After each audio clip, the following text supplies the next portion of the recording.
Now for our featured guest of the evening. She came all the way from LA. I don't think it was a struggle at all. The only struggle is the minus 24 degrees that you're going through. It's not that bad.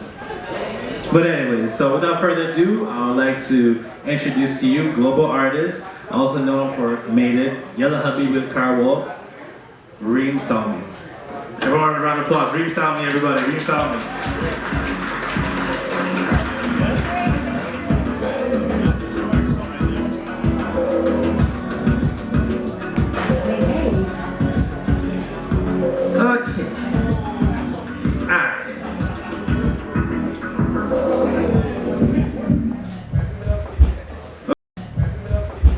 Okay, so you're here. Let's talk about how great I am. Alright, so such a pleasure to be here with Kathy. Thank you. I can't believe I'm actually sitting with you. Yeah, we're sitting together. After stalking you we've been on social media. We talk social media, Messenger. Thank God for Messenger. You can call on there, and that's the best app in the world. Bruh. Best? What do you mean, bruh? But so yeah, honestly, thank you for coming. I know you came a long way. You're representing from Montreal, LA, Morocco. You're Moroccan. Yes, I am. And you're killing the game right now. 100%. 100%. I'm like Zimbabwe, which is like super cool and interesting. Most times. Well, thank you. You're welcome. By the way, how was the fajitas? The fajitas was delicious. Fajitas were delicious? Thank you. Oh, no problem. But the company was even better. Oh my gosh, you know, what can we do? Ramsey and I are great people. You're just awesome. Great entertaining people from out of town. Oh, all the time. Thank you. Alright, so we got a couple of questions for you. Same thing with DJ Katrilla. We do this for every single guest. We want to know more about you. Right? I really feel your energy right now, so we're gonna have fun today. Ready? Alright, cool. So everyone, so you've been in the music industry for several years now and had lots of up and downs. Same thing, actors and actresses go through the same thing we all do. Alright? So take us back to when you knew music could be could be potentially your full-time gig. So I always kind of knew that I wanted to do something in that. I mean, I started writing when I was 6.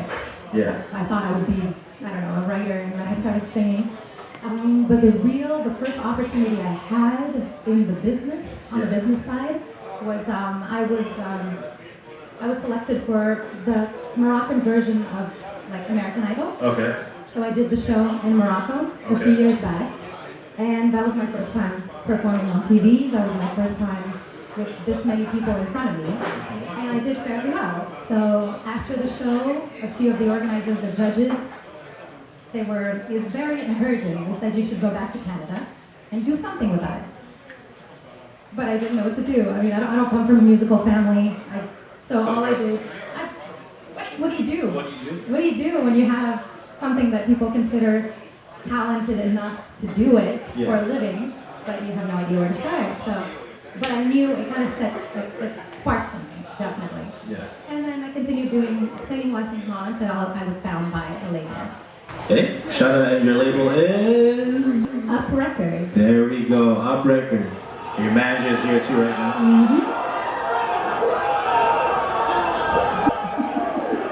Is that like a fight between an artist and a label? Travis, what is that? You don't know? Alright, cool. We don't know either. Alright, so another question I want to ask you. Being from two different cultures, right? I mean, it can be very, difficult in terms of in the music aspect, right? So your parents were born in Morocco. You were born in Morocco. I was actually born in Morocco too. You were raised in Canada. But I was raised in Montreal. Yeah. Got you 4 years only in Morocco. That was it. I know, right? I wish they would have left me at least until I could, at least write and read Arabic. That would have been nice.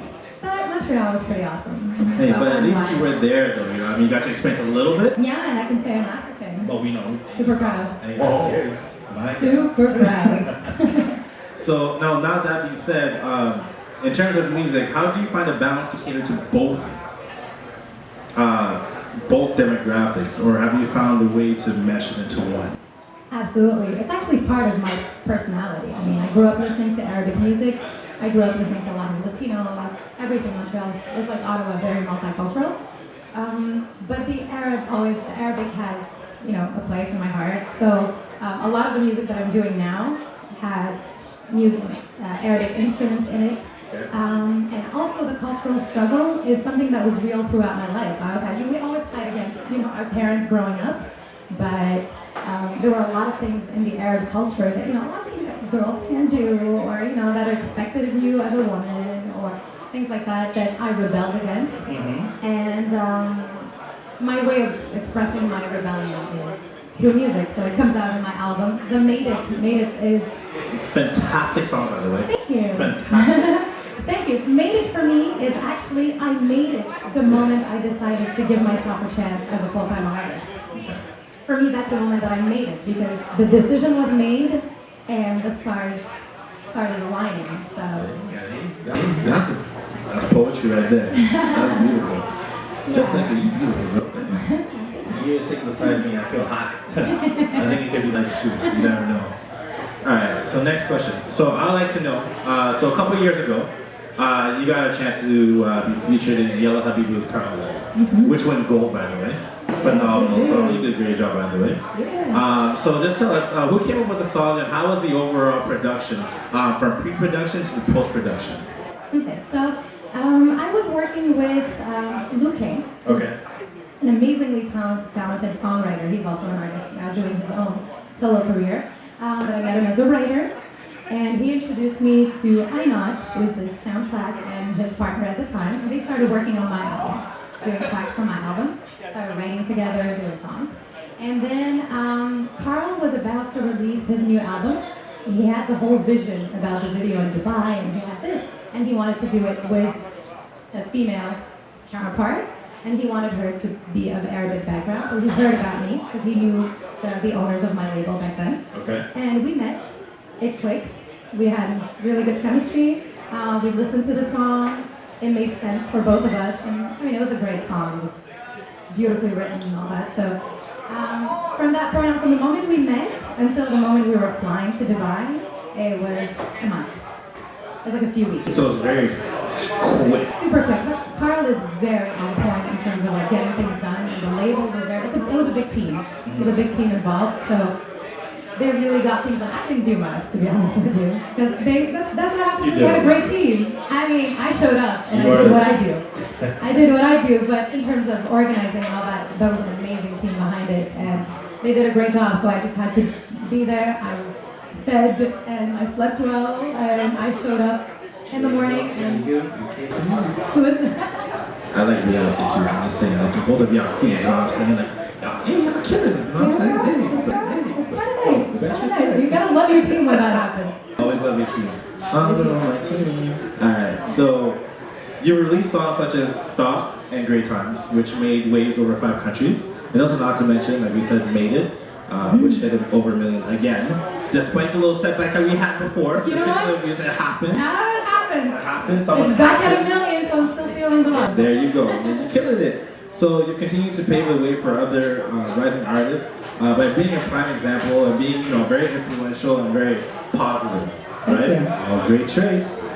So you excel in many areas, but the question I ask you is, what do you need to do to become the queen of R&B and pop, like you stated on But to be the queen of R&B and pop,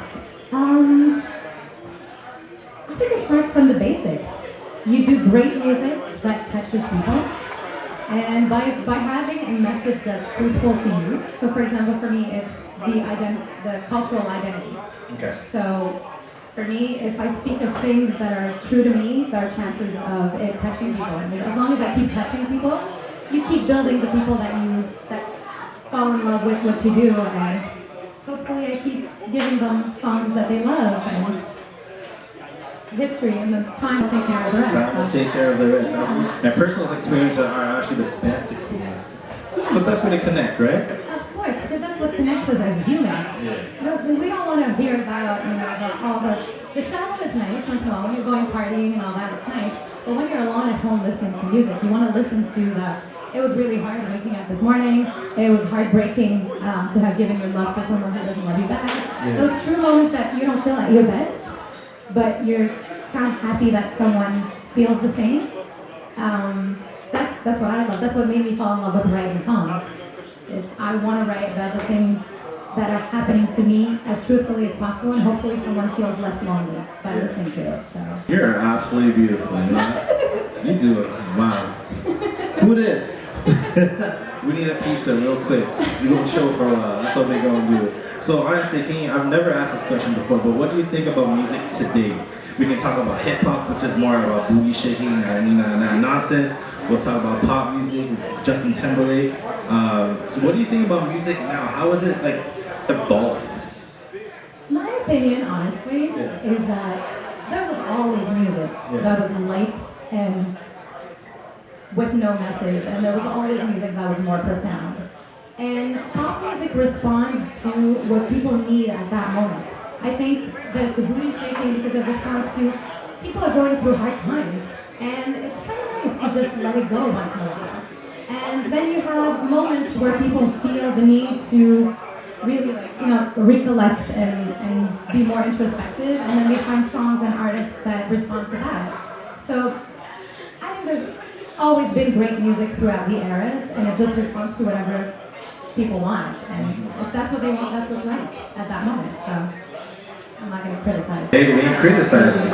Alright, so what would you like to tell people right now what's going on? Because you did mention to me you have a new album coming out soon, right? Yeah. There we go. So this is more going to be about you.